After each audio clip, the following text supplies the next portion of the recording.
करे कैसन कुलैन घेरत हूँ तो के पूजन चाहिए चीजा मरबू और बुनाना कुलैन। अरे नहीं हो लाई जखिनिया से राम जी साव कियन का बर्फी लिया ली उज्जर उज्जर तुनाने मतीन। हमानो करिया गुलाब जामुन ले ले जा तो हरिया मतीन। खा खा खा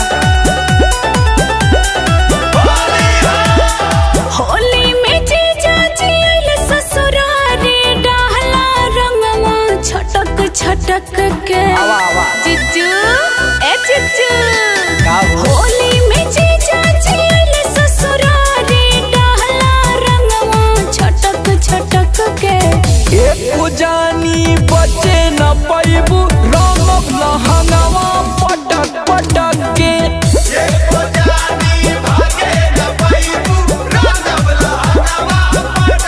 बहुत सन की जीजा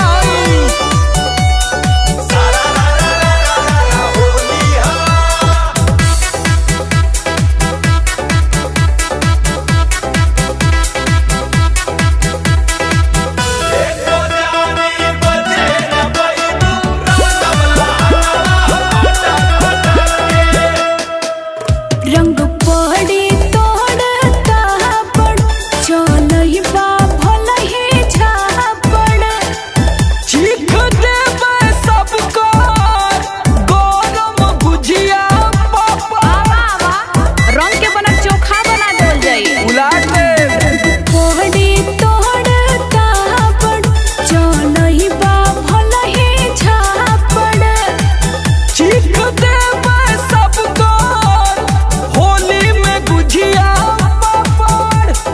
पोत मोबिल सकरी देहिया आगे पीछे लटक लटक के एको जानी भागे न पैबू रंगब लहंगवा पटक पटक के।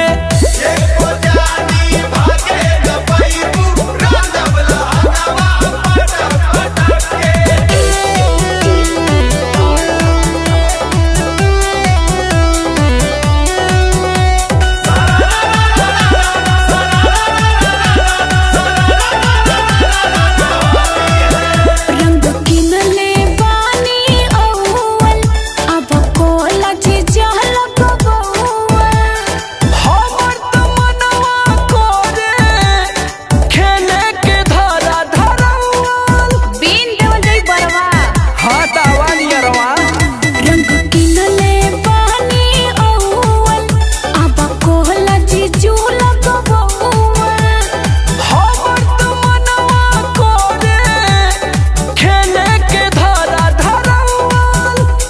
समरल होई जाए पागल मारा अखिया मटके मटके के एको जानी बचे न पैबू रंगब लहंगवा पटक पटक के।